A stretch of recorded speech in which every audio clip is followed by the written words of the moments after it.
Did you see that? I think it was a Steve Carell movie. Abracadabra. Was that with Jim Carrey and Steve Carell? It was, dude. It was really funny. When they had a residency in Vegas. Jim Carrey was like a parody of Chris Angel. It was Jim Carrey was a parody of Chris Angel. Right. And Steve Carell was a parody of David Copperfield. Yeah. Were you in that movie? No. But I saw it. I remember seeing it. They didn't have anybody. I didn't think they didn't have a Carrot Top cameo. That's fuckers. Dude, that's bullshit. I mean, is that how like a residency is like? Like you have a penthouse on the top floor of the hotel, and then you go down and do shows, or it's kind of like you do your own thing? No. Is Wayne Newton? People always think that though. Yeah, they go, this. Well, like Elvis. I just saw the Elvis movie. The old days, and they had thing, and your suites, and there's broads and coke, and no, there's ESPN at home, and that's it. And heat up some food And since you started doing a residency, like you kind of just been here? When I first got the room at the Luxor, I was up at the top of the, there was a big suite up there at the top. What happens up there? Horribleness, because you have to take the side elevator, because it goes like this up the side. It's called an inclinator. Really? Yeah, so it moves sideways. When you're drunk, you don't feel a thing. When you're sober, you're like, what the fuck? And so you go and you stop at every floor, and everybody, by the time you get to your room, everyone's, oh, sorry, Inclinator, is that real? Inclinator, yeah, the inclinator. And so it was horrible living up there. You have to just live with the people. Right. And so you get now you go in and go home and you live a normal life, and You're at the top floor of that? In that little light, you sit. That's you. The hard part was sleeping because the fucking light's on all night. No, it's right below it. I remember when the Luxor was built. It was in the 90s, and it was like the first $1 billion casino or some staggering number. And I remember thinking, God, it seems kind of evident that the odds are not actually in the favor of the gamblers. Because like, how are they building each new casino bigger and more like? Yeah, they made their money back that weekend. They seem to be like trying their best to let you know, because everything that they put up is just more fantastic and expensive than the last, and nobody gets the message. They keep building all these. Nobody gets the message. Where's this money coming from? Everybody comes to Vegas, they're just making donations to these things. Yeah. It's coming from you. Do you gamble much? No. Or did you when you first got here? Never. Yeah, never. Literally never. It's weird. Never. I remember when I worked. I'm fascinated by the whole. It's weird energy. It's weird energy, and I don't know the math and the numbers, and I know, like you said, look at the size of your house, look at the size of the casino. Someone's getting fucked, Yeah. So, and I don't like smoke, and I don't like a lot of crowds. Yeah. So I just don't. It's not my thing. Right. I worked on cruise ships. I shouldn't say that. I love it.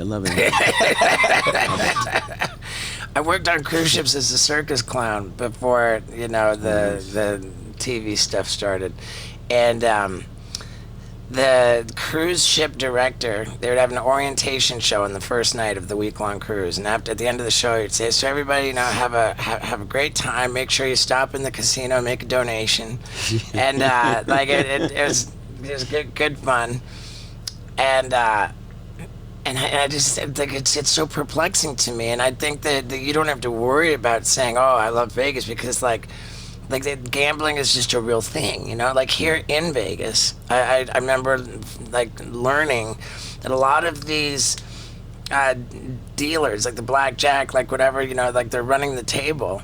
When their shift ends, a lot of them just hop over to the other side of the table.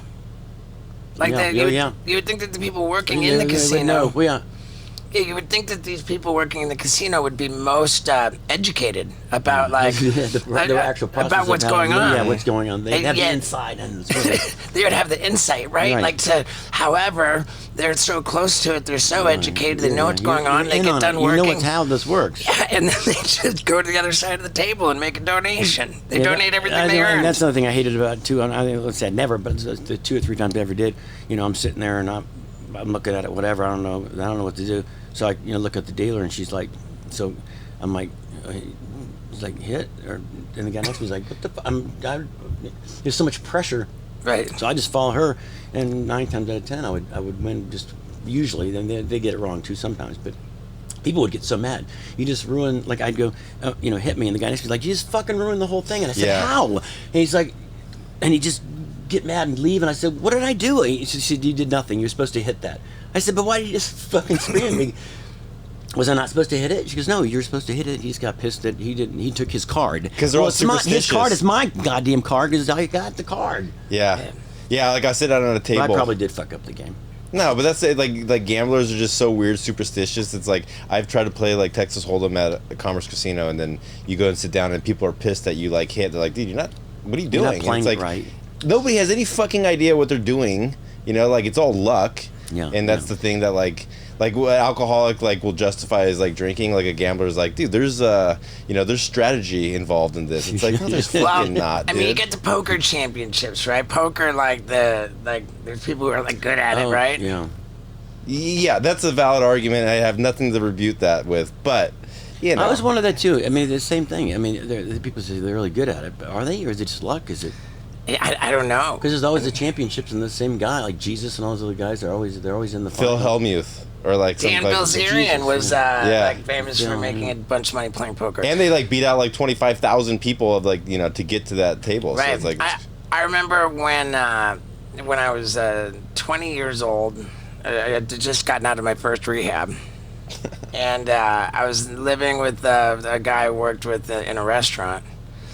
And they would have poker night, and I'd be trying to party and because I because you're a drinker, you're a drug addict, degenerate. right, the rehab didn't stick, so I was trying to do my thing and get loaded and hammered, and these guys were playing poker all night until the sun came up, and I was just like, when are you guys gonna stop with this poker and party with me? This is so annoying. Stop it with the poker. This is 12 hours after you got out of rehab. Right, and I just remember the feeling that there was a really genuinely addictive quality to this. They could not stop. The sun's coming up. It was like they were on cocaine. Yeah, well, They were just playing poker. Pot calling the kettle black. You just got out of you guys have a problem, dude. Right. No, The I sun's get it. coming up. I get it, but there's just so that was one of the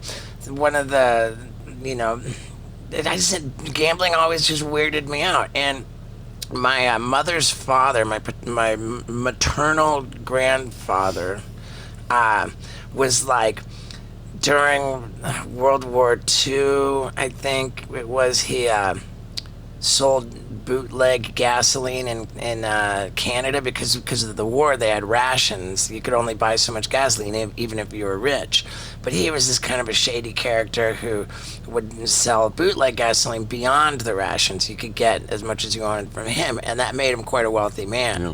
He had a boat. He walked around notoriously with a big wad of cash, and it was very flashy, kind of a shady character, alcoholic, and got wealthy. But he had a gambling problem, and all this money that he made selling bootleg gasoline, he gambled it away, and then he shot himself, suicide, gunshot to the head with some kind of gun, gunshot that and that happened when I think I was a newborn baby. I never even met the guy. I don't know. But that was another, there's all these things with gambling. I've never been into it. Yeah. Never placed a bet in my life, except when I got paid a fairly obnoxious amount of money to promote some gambling app. Right. Yeah, then I did that. It's interesting. Your grandfather shot himself in the head. They said when men commit suicide, they'll shoot their brains out, and then when women do it, they'll either take pills or shoot themselves in the heart because they don't want anybody messing up their face. Right. Isn't that a weird stat? It's really crazy, man. It's really. Guys are just fuck it. It's called Steve-O's Hot Sauce for Your Butthole. And if you go on Amazon and type in Steve-O's Hot Sauce for Your Butthole and order yourself a bottle, you'd be really helping me. Because right now we're ranked number 30 on all of Amazon. And if you buy a bottle, we might go up the ladder. And that would mean a lot. So please get on Amazon and buy Steve-O's Hot Sauce for Your Butthole. Yeah. Yeah, dude.